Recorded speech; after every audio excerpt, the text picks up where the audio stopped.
ಯಾವುದೇ ಇಂಥ ಮುನ್ಸೂಚನೆ ವಿಚಾರಗಳು, ಈ ರೀತಿ ಮುಂದೆ ಆಗಬಹುದಾದಂಥ ಒಳ್ಳೆಯ ಕೆಲಸಗಳ ವಿಚಾರಗಳು ಮೊದಲು ಸ್ತ್ರೀಗೆ ಹೊಳಿತದೆ ಅಂತ ಆವಾಗಲಿಂದ ಯುಗ ಯುಗಾಂತರಗಳಲ್ಲಿ ನಿರ್ಧರಿತವಾಗಿದೆ ಅನ್ನೋದೊಂದು ಉಲ್ಲೇಖ. ಆ ಋಗ್ವೇದದಲ್ಲಿ 6 ಭಾಗಗಳನ್ನು ಮಾಡಿದೆ. ಆದರೆ ಯಾವುದು? ಶಿಕ್ಷಾ, ಕಲ್ಪ, ನಿರುಕ್ತ, ವ್ಯಾಕರಣ, ಛಂದಸ್ಸು, 6ನೇದು ಜ್ಯೋತಿಷ್ಯ. ಶಿಕ್ಷವನ್ನ ಮೂಗು ಅಂತಾರೆ, ಕಲ್ಪವನ್ನ ಹಸ್ತ ಅಂತಾರೆ, ನಿರುಕ್ತವನ್ನ ಕಿವಿ ಅಂತಾರೆ, ವ್ಯಾಕರಣವನ್ನ ಮುಖ ಅಂತಾರೆ, ಛಂದಸ್ಸನ್ನ ಪಾದ ಅಂತಾರೆ, ಜ್ಯೋತಿಷ್ಯವನ್ನ ಕಣ್ಣು ಅಂತಾರೆ. ಆ ಕಾರಣಕ್ಕೆ ಮಾರ್ಗದರ್ಶನ ಅನ್ನೋದು ಕೂಡ ಜ್ಯೋತಿ, ದಾರಿ, ಬೆಳಕು, ಅದು ಕರೆಕ್ಟೇ. ಜೋ ಅಂದರೆ ಬ್ರಹ್ಮ, ತಿ ಅಂದರೆ ವಿಷ್ಣು, ಶ ಅಂದರೆ ಮಹೇಶ್ವರ. ಬ್ರಹ್ಮ ವಿಷ್ಣು ಮಹೇಶ್ವರರ ಒಂದು ಸಂಗಮವೇ ಜ್ಯೋತಿಷ್ಯ. ಅಂದ್ರೆ ಇದೇನಂದ್ರೆ, ಇದನ್ನ ನಾವು ಹೇಳಿದ್ರೆ ಜನಸಾಮಾನ್ಯರಿಗೂ ಅರ್ಥವಾಗುತ್ತೆ, ನೀನು ಅದನ್ನು ಹೇಳು ಅನ್ನೋ ಒಂದು ಸೂಚನೆ ಬಂತು. ಇಲ್ಲಾಂದರೆ ಜ್ಯೋತಿಷ್ಯನ ಕೊನೆವರೆಗೂ ಅರ್ಥ ಆಗಲ್ಲ. ಸರ್, ಜ್ಯೋತಿಷ್ಯ ಅಂದರೆ ಬ್ರಹ್ಮ ವಿಷ್ಣು ಮಹೇಶ್ವರ ಅಷ್ಟೇ ತಿಳ್ಕೊಳ್ಳಿ, ಅಷ್ಟೇ ಸಾಕು.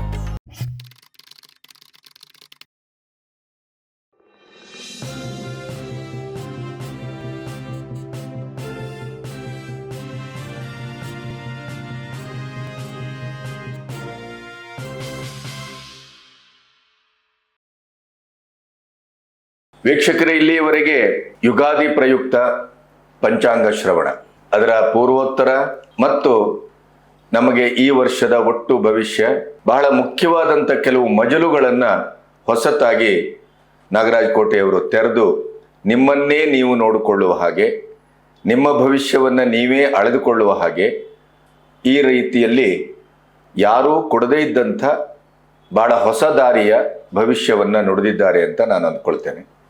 ನಿಮಗೆ ಅದು ಬಹಳ ತೃಪ್ತಿಯನ್ನು, ಖುಷಿಯನ್ನು, ಜೊತೆಗೆ ಭವಿಷ್ಯದ ಬಗ್ಗೆ, ಜ್ಯೋತಿಷ್ಯದ ಬಗ್ಗೆ, ವರ್ಷ ಭವಿಷ್ಯದ ಬಗ್ಗೆ, ಪಂಚಾಂಗ ಶ್ರವಣದ ಬಗ್ಗೆ ವಿಶೇಷವಾದಂಥ ಒಂದು ಹೊಳವುಗಳನ್ನು ಈ ನಮ್ಮ ಸರಣಿ ಕೊಟ್ಟಿದೆ ಅಂತ ನಾನು ಭಾವಿಸಿದೆ. ಅದರ ಜೊತೆಗೆ ನಾವು ಗ್ರಹಣ ಅಂತ ಬಂದಾಗ ಬಹುತೇಕವಾಗಿ ಸಾಮೂಹೀಕರಣ ಮಾಡ್ತೇವೆ. ಗ್ರಹಣ ಎಲ್ಲರಿಗೂ ಒಂದೇ ರೀತಿಯ ಒಂದು ನಷ್ಟವೋ ಅಥವಾ ಅದರ ಪ್ರತಿಕ್ರಿಯೆಯೋ ಅದರ ತೊಂದರೆಯೋ ತಾಪತ್ರಯೋ ಅಥವಾ ಇತ್ಯಾದಿ ಇತ್ಯಾದಿ.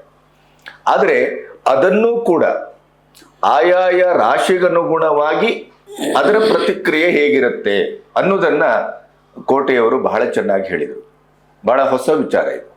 ಹಾಗಾಗಿ ಈ ಬಾರಿಯ ಪಂಚಾಂಗ ಶ್ರವಣ ನಿಮಗೆ ಹೆಚ್ಚು ಖುಷಿಯನ್ನು ಮತ್ತು ಒಂದಷ್ಟು ಹೊಸ ಹೊಳವುಗಳನ್ನು, ಹೊಸ ದಿಕ್ಕನ್ನು, ಆತ್ಮತೃಪ್ತಿಯನ್ನು ಕೊಟ್ಟಿದೆ ಅಂತ ಅಂದ್ಕೊಳ್ತೇನೆ. ಇದರ ಉಪಸಂಹಾರದ ಮೊದಲು ಕೋಟೆಯವರು ಏನು ಹೇಳ್ತಾರೆ ಕೇಳೋಣ. ಮುಂದೆ ವೀಕ್ಷಕರಿಗೆ ಒಂದು ವಿಶೇಷವಾದ ಮಾಹಿತಿಯನ್ನು ಕೊಡುವ ಪ್ರಯತ್ನ ಮಾಡೋಣ. ಕೊನೆಯ ಭಾಗದಲ್ಲಿ ಮುಂದಿನ ನಮ್ದೇನಾದರೂ ವಿಶೇಷಗಳು ಈಗಲೇ ನಿಮ್ಮ ಮನಸ್ಸಲ್ಲಿ ಏನಾದರೂ ಇದ್ದರೆ ಅದೆರಡನ್ನು ಹೇಳಿ ಈ ಕಾರ್ಯಕ್ರಮವನ್ನು ಮುಗಿಸು. ಖಂಡಿತ. ನನಗೆ ಬಹಳ ದಿನಗಳಿಂದ ಬಹಳಷ್ಟು ನಾವು ಎಪಿಸೋಡ್ಗಳು ಮಾಡಿದ್ವಿ, ಈ ಪ್ರಶ್ನೆ ಎಲ್ಲೂ ಬಂದಿರಲಿಲ್ಲ. ನಮ್ಮ ಹತ್ರ ಬಂದವರು ಭಾಳಷ್ಟು ಜನ ಕೇಳ್ತಾರೆ, ಜ್ಯೋತಿಷ್ಯ ಅಂದರೆ ಏನು? ನಮ್ಮ ಹತ್ರ ಏನಾಗುತ್ತೆ, ಜ್ಯೋತಿಷ್ಯ ಅಂದ ಕೂಡಲೇ ಕೆಲವು ವಿಚಾರಗಳನ್ನ ಪಾಠ ಮಾಡುವಾಗ ಅದು ಬೇರೆ ಬೇರೆ ರೀತಿ ಹೇಳ್ಕೊಟ್ಟಿರ್ತಾರೆ. ನನಗೆ ಅದೇನೋ ಗೊತ್ತಿಲ್ಲ, ನಿನ್ನೆ ರಾತ್ರಿ ಒಂದು ಪವಾಡ ನಡೀತು. ಏನು ಅಂತಂದರೆ, ಹೇಗೆ ಇವತ್ತು ಜ್ಯೋತಿಷ್ಯ ನಾವು ಪಂಚಾಂಗ ಶ್ರವಣ ಏನು ಮಾಡ್ತೀವಿ, ಒಂದು ಕೊನೆಯಲ್ಲಿ ಒಂದು ಒಳ್ಳೆ ಮಾಹಿತಿಯನ್ನು ನಾನು ಕೊಟ್ಟು ಜನರಿಗೆ ಇದನ್ನು ಮುಕ್ತಾಯ ಮಾಡಬೇಕು, ಅದು ಅವ್ರ ಮನಸ್ಸನ್ನು ಉಳಿಬೇಕು, ಅದು ಏನು ಅಂತೇಳಿ ಒಂದು ವಾರದಿಂದ ತಲೆಗೆಡ್ಸ್ಕೊತಾ ಇದ್ದೆ. ಏನು ಕೊಡೋದು ಎಂಡಲ್ಲಿ ಜನರಲ್ಲಾಗಿ ನಾವು ಮಾಮೂಲಿಯಾಗಿ ಹೇಳಿ ಮುಗಿಸೋದಕ್ಕಿಂತ ಏನೋ ಅವ್ರು ವಿಶೇಷವಾದ ಒಂದು ಮಾಹಿತಿ ಕೊಟ್ಟರೆ ಅದು ಮೈಂಡಲ್ಲಿ ಉಳ್ಕೊಳ್ಳೋ ಥರ ಇರುತ್ತೆ, ಬಿಟ್ಬಿಟ್ಟೆ. ಆಮೇಲೆ ಇದಕ್ಕಿದ್ದಂಗೆ ಅದೇ ಗುಂಗಿನಲ್ಲಿ ನಾವಿದ್ದಾಗ ನನಗೆ ಇವತ್ತು ಚಿತ್ರೀಕರಣ ಮಾಡುವಾಗ ನೆನ್ನೆ ರಾತ್ರಿ 3:30 ಒಂದು ಚಿಂಗಂತ ಏನೋ ಫ್ಲ್ಯಾಶ್ ಆಯಿತು. ಎಚ್ಚರ ಆದ ತಕ್ಷಣ ವಿಷಯ ಹೆಂಗೆ ಓಡ್ತಿದೆ ಅಂದರೆ, ಸಿನಿಮಾ ರೀಲ್ ಓಡಲ್ವಾ ಹಂಗೆ ಓಡ್ತಾ ಇದೆ. ಇದೇಳು, ಹೀಗೇಳು ಅಂತ. ನಾನು ಚಕ್ಕಂತ ಎದ್ಬಿಟ್ಟೆ. ಸಾಮಾನ್ಯ 3:30-4 ಗಂಟೆಗೆ ನಾವು ಧ್ಯಾನ ಮಾಡೋಕ್ಕೆ ಎದ್ದೇಳ್ತೀವಲ್ಲ, ಎದ್ಬಿಟ್ಟು ಇದು ಎಲ್ಲಿ ವಿಷಯ ಮೈಂಡಿಂದ ಹೋಗ್ಬಿಡುತ್ತೋ ಅಂತೇಳಿ ಅದನ್ನು ಬರೆಯೋಕ್ಕೆ ಶುರು ಮಾಡಿದೆ. ಆವಾಗ ನಿಜವಾಗಲೂ ನಾನು ನಿಮ್ಗೆ ಪ್ರಾಮಾಣಿಕವಾಗಿ ಹೇಳ್ತಾ ಇದ್ದೀನಿ, ಬಹಳ ಖುಷಿ ಆಯಿತು. ಅಂದರೆ ಒಬ್ಬ ವ್ಯಕ್ತಿ ಯಾವ ಈ ಒಂದು ಕಾಸ್ಮಿಕ್ನೊಳಗಡೆ ಅದೇ ಗುಂಗಿನಲ್ಲಿರ್ತಾನೆ, ಅದೇ ಅವರ ಜೊತೆಯಲ್ಲಿ ಇರ್ತಾನೆ, ಪಂಚಭೂತಗಳ ಜೊತೆ ಇರ್ತಾನೆ, ವಿಷಯಗಳನ್ನು ಅದೇ ಕೊಡುತ್ತೆ ಅಂತ ಕನ್ಫರ್ಮ್ ಆಯಿತು. ನಾನು ಗ್ರಂಥಗಳಲ್ಲಿ ಹುಡುಕಲಿಲ್ಲ, ನನಗೆ ಅದೇ ಕೊಡಲಿ, ಏನು ಕೊಡುತ್ತೆ ಅದನ್ನು ಹೇಳುವ ಅಂತ. ಅಲ್ಲಿ ಜ್ಯೋತಿಷ್ಯದ ಬಗ್ಗೆ ಒಂದು ವಿಶೇಷವಾದಂಥ ವ್ಯಾಖ್ಯಾನ ನನ್ನ ತಲೆಗೆ ಬಂತು. ಅದಕ್ಕೆ ವೇದಗಳ ಲಿಂಕ್ ಇದೆ, ಅದು ಬೇರೆ ವಿಚಾರ. ಬಟ್ ಇಲ್ಲಿ ಬ್ರಹ್ಮ ವಿಷ್ಣು ಮಹೇಶ್ವರರು ನನಗೆ ಗೋಚರವಾದಂಥ ಸಮಯದಲ್ಲಿ ಅವರು ಬಂದು ಸೇರಿದರು, ಅವರು ಆ್ಯಡ್ ಆದರು ಇದಕ್ಕೆ, ಆ ದೇವತೆಗಳು. ಯಾಕೆ ಅಂತ ಈಗ ಅದರ ಬಗ್ಗೆ ವಿವರವನ್ನು ಕೊಡ್ತೀನಿ, ಹೇಳಿ. ನಿಮಗೂ ಕೂಡ ವಿಶೇಷವಾಗಿರುತ್ತೆ ಇದು.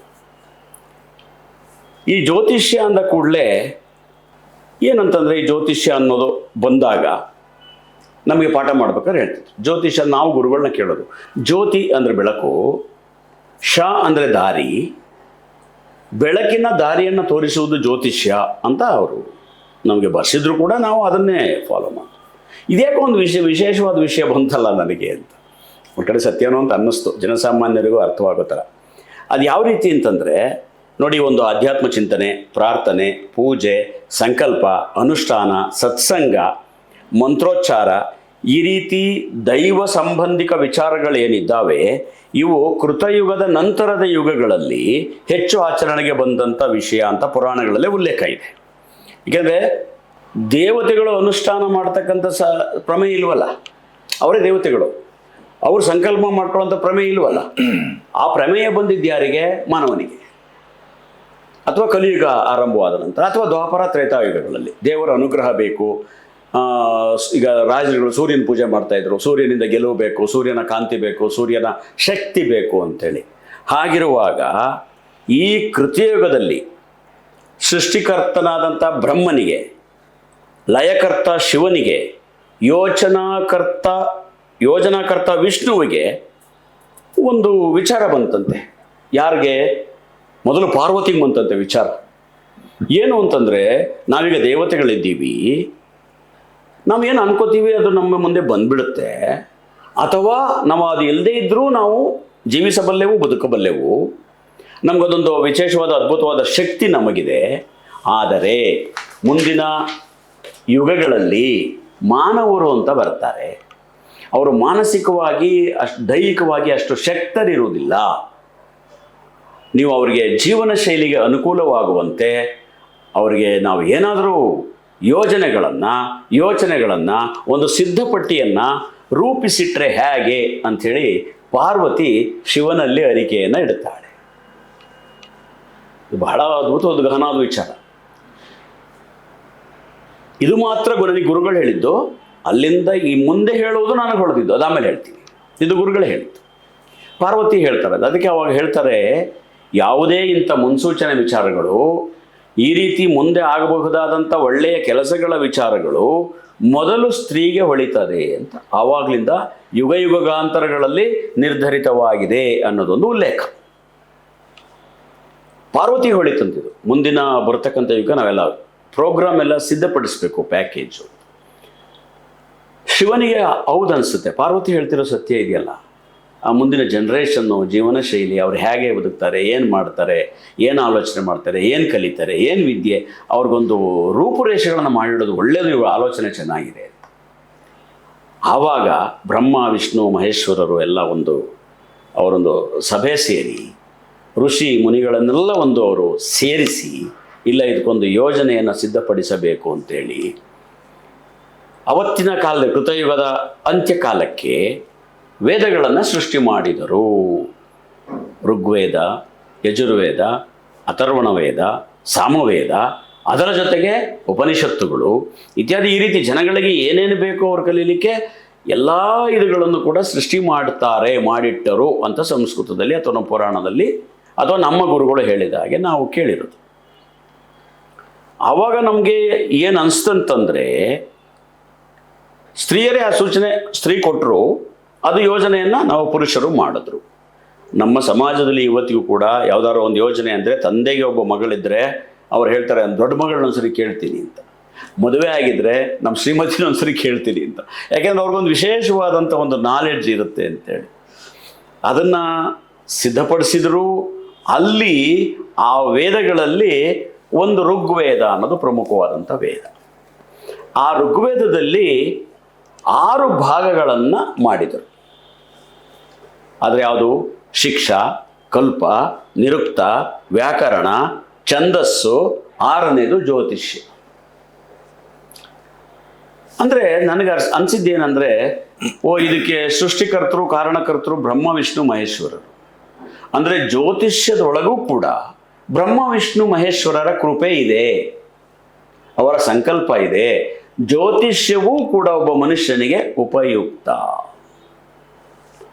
ಅಂತ ಬಂದ ಮೇಲೆ ನನಗೆ ರಾತ್ರಿ ಹೊಳೆದಿದ್ದು ಒಂದು ಥಾಟ್ ಬಂದಿದ್ದೇನಂತಂದರೆ, ಏನು ಜ್ಯೋತಿಷ್ಯ ಅಂತಂದರೆ, ಜ್ಯೋ ಅಂದರೆ ಬ್ರಹ್ಮ, ತಿ ಅಂದರೆ ವಿಷ್ಣು, ಶ ಅಂದರೆ ಮಹೇಶ್ವರ ಅಂತ ಬಂತು. ಜ್ಯೋತಿಷ್ಯ ಅಂದರೆ ಬ್ರಹ್ಮ ವಿಷ್ಣು ಮಹೇಶ್ವರ ಅನ್ನೋ ಥರ. ಇದು ಯಾಕೆ ಬಂತು ನನಗೆ? ಒಂಥರ ವಿಶೇಷವಾಗಿದೆಯಲ್ಲ ಇದು, ಇರ್ಬೋದೇನೋ ಅದು. ಋಗ್ವೇದದ ವೇದಗಳನ್ನು ಸೃಷ್ಟಿಸಿದ್ದು ಬ್ರಹ್ಮ ವಿಷ್ಣು ಮಹೇಶ್ವರ. ಸೃಷ್ಟಿಕರ್ತ ಬ್ರಹ್ಮ, ಚಾಲನಾ ಯೋಜನಾಕರ್ತ ವಿಷ್ಣು, ಲಯಕರ್ತ ಈಶ್ವರ. ಅಂದರೆ ಅದಕ್ಕೆ ಮುಕ್ತಿ ಕೊಡೋದು, ಎಂಡ್ ಕೊಡೋದು.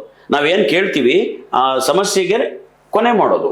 ಈ ಬ್ರಹ್ಮ ವಿಷ್ಣು ಮಹೇಶ್ವರರಿಂದನೇ ಇದಾಗಿರುವಾಗ ಜ್ಯೋತಿಷ್ಯ ಅಂದರೆ ಬ್ರಹ್ಮ ವಿಷ್ಣು ಮಹೇಶ್ವರ ಅನ್ನುವ ಒಂದು ಕಲ್ಪನೆ ಅದು ಯಾಕೆ ನನಗೆ ಬಂತೋ ಗೊತ್ತಿಲ್ಲ. 3:30 ನಾನೇನು ಅದನ್ನು ಯೋಚನೆ ಮಾಡಿಲ್ಲ, ಅದು ಯೋಚನೆ ಮಾಡಿಕೊಂಡು ಮಲಗಿಲ್ಲ. ಅವಾಗ ಅನ್ನಿಸ್ತು ಅದು ಸತ್ಯ ಅಂತ ನನಗೂ ಅನ್ನಿಸ್ತು. ಯಾಕೆ ಅಂತಂದರೆ ನೋಡಿ, ಶಿಕ್ಷಾ, ಕಲ್ಪ, ನಿರುಕ್ತ, ವ್ಯಾಕರಣ, ಛಂದಸ್ಸು, ಪಾದ. ಛಂದಸ್ಸು ಜ್ಯೋತಿಷ್ಯ. ಶಿಕ್ಷವನ್ನು ಮೂಗು ಅಂತಾರೆ, ಕಲ್ಪವನ್ನು ಹಸ್ತ ಅಂತಾರೆ, ನಿರುಕ್ತವನ್ನು ಕಿವಿ ಅಂತಾರೆ, ವ್ಯಾಕರಣವನ್ನು ಮುಖ ಅಂತಾರೆ, ಛಂದಸ್ಸನ್ನು ಪಾದ ಅಂತಾರೆ, ಜ್ಯೋತಿಷ್ಯವನ್ನು ಕಣ್ಣು ಅಂತಾರೆ. ಆ ಕಾರಣಕ್ಕೆ ಮಾರ್ಗದರ್ಶನ ಅನ್ನೋದು ಕೂಡ ಜ್ಯೋತಿ, ದಾರಿ, ಬೆಳಕು, ಅದು ಕರೆಕ್ಟೇ. ಅದು ನಮ್ಮ ಗುರುಗಳು ಹೇಳಿರೋದು ಕೂಡ ಅಲ್ಲಿಗೆ ಕನೆಕ್ಟ್ ಆಯಿತು, ಲಿಂಕ್ ಆಯಿತು. ಈ ಸಿದ್ಧಾಂತದಲ್ಲಿ ಜ್ಯೋತಿಷ್ಯದಲ್ಲಿ ಋಗ್ವೇದದಲ್ಲಿ 4 ಭಾಗ ಮಾಡಿ ಜ್ಯೋತಿಷ್ಯವನ್ನು 3 ಭಾಗ ಮಾಡಿದ್ರು. ಸಿದ್ಧಾಂತ, ಸಂಹಿತ, ಹೋರ. ಈ ಸಿದ್ಧಾಂತ ಏನು ಹೇಳುತ್ತೆ? ದುರ್ಗಣಿತ, ಪಂಚಾಂಗ, ಖಗೋಳಶಾಸ್ತ್ರವನ್ನು ಹೇಳುತ್ತೆ. ಸಂಹಿತ ಪ್ರಕೃತಿ ವಿಚಾರ, ಮೇದಿನಿ ಜ್ಯೋತಿಷ ಅಂತ ನಾವೇನು ಹೇಳ್ತೀವಲ್ಲ, ಕಾಲಜ್ಞಾನ, ಅದನ್ನು ಹೇಳುತ್ತೆ. ಮಳೆ ಬೆಳೆ ಅತಿವೃಷ್ಟಿ ಭೂಕಂಪ ಅದೆಲ್ಲ ಹೇಳುತ್ತೆ. ಹೋರ ಬಂದು ಜಾತಕ ರಚನೆ, ಪ್ರಶ್ನೆಶಾಸ್ತ್ರ, ಮುಹೂರ್ತ ಭಾಗಗಳನ್ನು ಇದು ಹೇಳುತ್ತೆ. ಅಲ್ಲಿಗೆ ನಮಗೆ ಏನು ಬಂತು ಅಂತಂದರೆ, ಈ ಜ್ಯೋತಿಷ್ಯ ಶಾಸ್ತ್ರ ಅನ್ನುವುದು ಈ ಒಂದು ಅದ್ಭುತವಾದಂಥ ಒಂದು ಭಾಗ ಏನಿದೆ, ಶಾಸ್ತ್ರ ಇದೆ, ಇದು ಋಗ್ವೇದದಲ್ಲಿದೆ. ವೇದಗಳ 4 ಜ್ಯೋತಿಷ್ಯದಲ್ಲಿ ಋಗ್ವೇದದಲ್ಲಿ ಒಂದು ಸ್ಥಾನ ಇದೆ. ಅಂದ ಮೇಲೆ ನಾವು ಯಾಕೆ ಇದನ್ನು ತುಂಬ ಗಂಭೀರವಾಗಿ ಪರಿಗಣಿಸುವುದಿಲ್ಲ? ನೀವಾಗಲೇ ಹೇಳಿದ್ರಲ್ಲ, ಪಂಚಾಂಗ ಇದೊಂದು ಮೂಲೆ ಗುಂಪು ಅಂದಾಗ ಜ್ಯೋತಿಷವನ್ನು ಕೂಡ ನಂಬದವರಿದ್ದಾರೆ. ಜ್ಯೋತಿಷವು ಋಗ್ವೇದದಲ್ಲಿ ಹೇಗೆ ಆ್ಯಡ್ ಆಯಿತು? ಅದಕ್ಕೆ ನಂಬಿಕೆ ಅಲ್ಲದಂಥ ವಿಷಯ ಅಂತಂದರೆ ಅದರಲ್ಲಿ ವಿಷಯ ಇದೆ.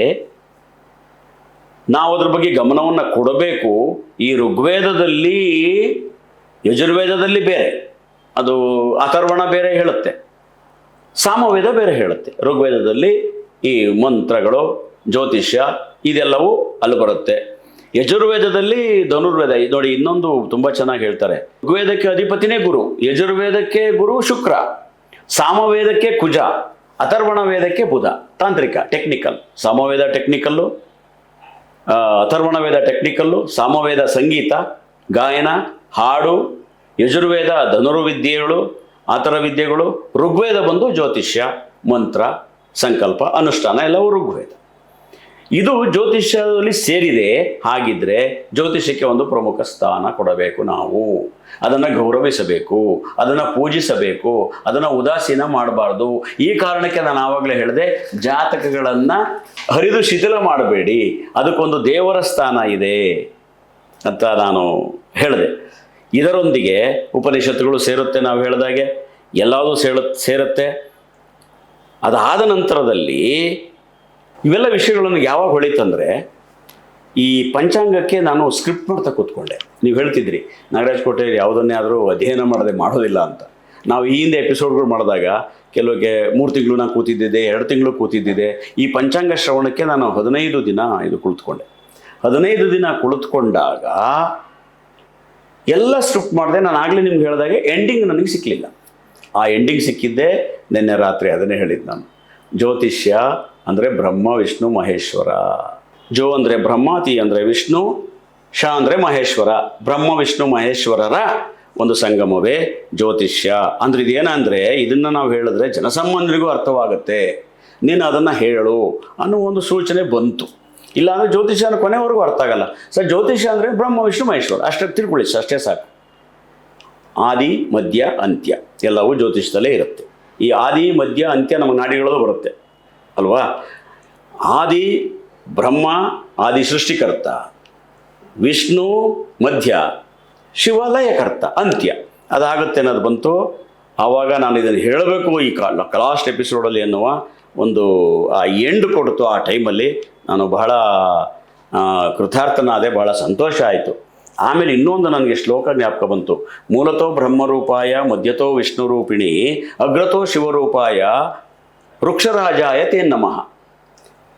ಇದೇ ರೀತಿ ನೋಡಿ, ಮರದಲ್ಲೂ ಬ್ರಹ್ಮ ವಿಷ್ಣು ಮಹೇಶ್ವರ ಬಂತು.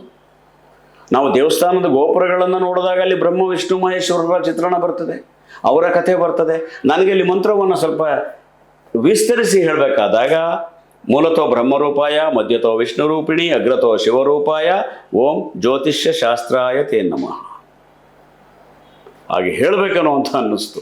ಯಾಕೆಂದರೆ ಪ್ರತಿಯೊಬ್ಬ ವ್ಯಕ್ತಿ ಒಂದೊಂದು ದೇವರನ್ನು ಆರಾಧಿಸ್ತಾನೆ. ಒಂದು ಕುಲದೇವರು ಅಂತಿರುತ್ತೆ, ಕೆಲವರಿಗೆ ಮಾನಸಿಕ ಆರಾಧನಾ ದೇವರು ಅಂತ ಕೆಲವ್ರಿಗಿರುತ್ತೆ, ಕೆಲವರಿಗೆ ಪ್ರೇರಣಾ ದೇವರು ಅಂತಿರುತ್ತೆ. ಈಗ ನಾವು ಕತೆ ಮತ್ತು ನಾಟಕಗಳನ್ನ ಪುರಾಣಗಳನ್ನ ನೋಡಿದಾಗ ಓದಿದಾಗ ಓಹೋ ಈ ದೇವರುಗಳು ಇಷ್ಟೊಂದು ಪವರ್ ಇದೆಯಾ ಅಂಥೇಳಿ ಈ ಅದುವರೆಗೂ ಪೂಜಿಸದ ದೇವರನ್ನು ಪೂಜಿಸೋಕ್ಕೆ ಶುರು ಮಾಡ್ತೀವಿ. ನೆನಪಿದೆಯಾ ನಿಮಗೆ? ಗೊತ್ತಿರಲ್ಲ. ಅವತ್ತಿಂದ ನಮಗದು ಯಾಕೋ ಅದು ಎನ್ಲೈಟ್ ಆಗುತ್ತೆ ಆ ದೇವ್ರ ಬಗ್ಗೆ. ಉದಾಹರಣೆ, ನನ್ನ ಜೀವನದಲ್ಲೇ ನಾನು ಕೃಷ್ಣನನ್ನು ತುಂಬ ಹೆಚ್ಚು ಆರಾಧಿಸೋಕ್ಕೆ ಶುರು ಮಾಡಿದ್ದು 50 ವರ್ಷದ ನಂತರ. ಅದು ಯಾಕೋ ನನಗೆ ಅದು ಪಂಡರಾಪುರಕ್ಕೆ ಹೋಗ್ಬೇಕನ್ನಿಸ್ತು, ನನಗೆ ಕೃಷ್ಣನ ಆರಾಧನೆ ಮಾಡಬೇಕನ್ನಿಸ್ತು. ಯಾವುದೋ ಒಂದು ಟೈಮಲ್ಲಿ ಕೃಷ್ಣನ ಬಗ್ಗೆ ನನಗೆ ಒಲವು ಬಂತು. ಇನ್ಯಾವುದೋ ಸಂದರ್ಭದಲ್ಲಿ ನಾನು ಜ್ಯೋತಿಷ್ಯವನ್ನು ಶುರು ಮಾಡುವಾಗ ದತ್ತಾತ್ರೇಯ ಗುರುಗಳ ಬಗ್ಗೆ ಇದಕ್ಕಿದ್ದಂಗೆ ನನಗೆ ಒಲವು ಬಂತು, ಯಾರೋ ಪ್ರೇರಣೆ ಆಯಿತು. ಹಾಗಾಗಿ ಒಂದೊಂದು ಸಮಯಕ್ಕೆ ಬಂದಾಗ ನಮ್ಮ ದಶಾಭುಕ್ತಿಗಳು ಚೇಂಜ್ ಆದಾಗಲೋ ಏನೋ ಆಗುತ್ತೇನೋ, ಆ ರೀತಿ ಆಗುವಂಥ ಸಂದರ್ಭ ಬಂದಾಗ ನಾವು ಜ್ಯೋತಿಷಿಗಳು ನಾವೇನು ಮಾಡ್ತೀವಿ ಅಂತಂದರೆ, ಬ್ರಹ್ಮ ವಿಷ್ಣು ಮಹೇಶ್ವರರು ಅವರು ಕೃಪೆಯನ್ನು ಮಾಡ್ತಾರೆ. ನಾವು ಒಂಥರ ಅವ್ರ ಸೇವಕರಿದ್ದಾಗೆ, ಅಥವಾ ಅರ್ಚಕರಾಗ್ಬೋದು, ಉಪನ್ಯಾಸ ಮಾಡೋರಾಗ್ಬೋದು, ಭಾಗವತರಾಗ್ಬೋದು. ಅವರೆಲ್ಲ ಸೂಚನೆಗಳನ್ನು ದೇವರ ಪರವಾಗಿ ಅವರ ಸೇವಕರಾಗಿ ಕೊಡ್ತಾರೆ. ನಿಮ್ಗೆ ಈ ದೇವರಿಂದ ನಿಮಗೆ ಅನುಕೂಲ ಇದೆ, ನೀವು ಈ ದೇವ್ರನ್ನ ಆರಾಧಿಸಿ, ನೀವು ವಿಷ್ಣುವನ್ನು ಆರಾಧಿಸಿ, ನೀವು ಶಿವನನ್ನು ಆರಾಧಿಸಿ ಅಂತ ಕೊಟ್ಟಾಗ ಆವಾಗ ನಾವು ಜಾತಗಳನ್ನ ನೋಡ್ತೀವಿ. ನಾವು ನೋಡಿದಾಗಲೂ ಅನಿಸುತ್ತೆ. ಅವರೇ ಕೇಳ್ತಾರೆ, ಸರ್ ನಾವು ಯಾವ ದೇವ್ರ ಪೂಜೆ ಮಾಡಬೇಕು ಅಂತ. ನಾನಪ್ಪ ನೀನು ಇನ್ಮೇಲೆ ಆಂಜನೇಯನ ದೇವ್ರ ಪೂಜೆ ಮಾಡು ಅಂದಾಗ ಅವನು ಅವತ್ತಿಂದ ಏನು ಮಾಡ್ತಾರೆ, ಆಂಜನೇಯನ ಆರಾಧನೆ ಮಾಡೋಕ್ಕೆ ಶುರು ಮಾಡ್ತಾರೆ. ನೀನು ವಿಷ್ಣುವನ್ನು ಪೂಜೆ ಮಾಡಿ, ನೀವು ಶಿವನನ್ನು ಪೂಜೆ ಮಾಡಿ. ನಮ್ಗೆ ಅವಾಗ ಏನು ಅನ್ಸೋದಂತಂದರೆ, ಎಲ್ಲೇ ನಾವು ಪೂಜೆ ಮಾಡಿ ಯಾವುದೇ ದೇವರನ್ನು ಪೂಜೆ ಮಾಡಿದ್ರು ಬ್ರಹ್ಮ ವಿಷ್ಣು ಮಹೇಶ್ವರರ ಅಂಶ ಅಲ್ಲಿ ಇರುತ್ತದೆ. ಅವಾಗ ನಾವು ಈ ಜ್ಯೋತಿಷ್ಯವೂ ಅಷ್ಟೇ, ಅದರೊಳಗೂ ಕೂಡ ಬ್ರಹ್ಮ ವಿಷ್ಣು ಮಹೇಶ್ವರರ ಅಂಶ ಇದೆ ಅನ್ನೋದನ್ನು ತಿಳ್ಕೊಂಡ್ರೆ ಯೋಗ ನಮಗೆ ಸೇರುತ್ತದೆ. ನಮಗೆ ಇನ್ನೊಂದು ಅನ್ನಿಸ್ತು, ಯೋಗ ಅಂದರೆ ಏನು ಅಂತ ಒಂದು ಹೇಳಬೇಕಂತ. ಬಹಳಷ್ಟು ಜನ ತಿಳ್ಕೊಂಡಿದ್ದಾರೆ ಯೋಗ ಅಂದರೆ ಲಾಭ, ಅಭಿವೃದ್ಧಿ, ದುಡ್ಡು, ಧನ ಅಂತ. ಯೋಗ ಅಂದರೆ ಸೇರೋದಷ್ಟೆ, ಜಾಯಿನ್, 2 ಗ್ರಹಗಳ ಸೇರುವಿಕೆ, ಅದೃಷ್ಟ ಮತ್ತು ಪ್ರಯತ್ನ ಸೇರುವಿಕೆ, ಅಲ್ಲಿ ಕಥೆ ಮತ್ತು ಪಾತ್ರಗಳು ಸೇರುವಿಕೆ, ಸಂಗೀತದ ಜೊತೆಗೆ ತಾಳ ಮತ್ತು ರಾಗ ಮೇಳ ಸೇರುವಿಕೆ, ಕಾರ್ಯಕ್ರಮ ನಡೀತಿದ್ರೆ ಕಲಾವಿದರು ಮತ್ತು ಪ್ರೇಕ್ಷಕರು ಸೇರುವಿಕೆ.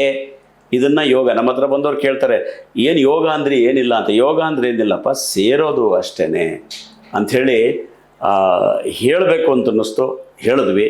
ಎಲ್ಲರೂ ನೀವು ಅಷ್ಟೇ ಯೋಚನೆ ಮಾಡಿ, ಜ್ಯೋತಿಷ್ಯವನ್ನು ಹಗುರವಾಗಿ ತೆಗೆದುಕೊಳ್ಳಬೇಡಿ ಪ್ಲೀಸ್. ಅದಕ್ಕೊಂದು ವಿಷಯ ಇದೆ, ಅದಕ್ಕೊಂದು ಅರ್ಥ ಇದೆ. ಅದನ್ನು ನೀವು ಅನುಭವಿಸಿದ್ರೆ ಗೊತ್ತಾಗುತ್ತೆ ಪ್ರೇಕ್ಷಕರು. ಯಾಕೆಂದರೆ ನಾನು ನೋಡಿದ್ದೀನಿ, ಕೆಲವು ಸರಿ ಕಾಮೆಂಟ್ಸಲ್ಲಿ ನಿಮ್ಗೆ ಗೊತ್ತಲ್ಲ ಬರೀತಾರಲ್ಲ, ಆ ಬರೆಯೋರಿಗೂ ಕೂಡ ನಾವು ಹೇಳೋದಷ್ಟೇ, ಅದರ ಆಳವಾಗಿ ಅಧ್ಯಯನ ಮಾಡಿ ಅದರ ವಿಷಯ ತಿಳ್ಕೊಳ್ಳಿ. ಆವಾಗ ನಿಮ್ಗೆ ಅದು ಏನು ಅಂತ ಗೊತ್ತಾಗುತ್ತೆ ಅನ್ನೋ ವಿಚಾರ ಸಿಗುತ್ತೆ ಅನ್ನೋದನ್ನು ಕೊನೆಗೆ ಹೇಳಬೇಕು ಅನ್ನೋದಿತ್ತು. ಅದನ್ನು ಹೇಳಿದ್ವಿ. ನಮ್ಮ ಆಸೆ ಕೂಡ ತೀರ್ತು ಬಿ ಗಣಪತಿಯವರೇ.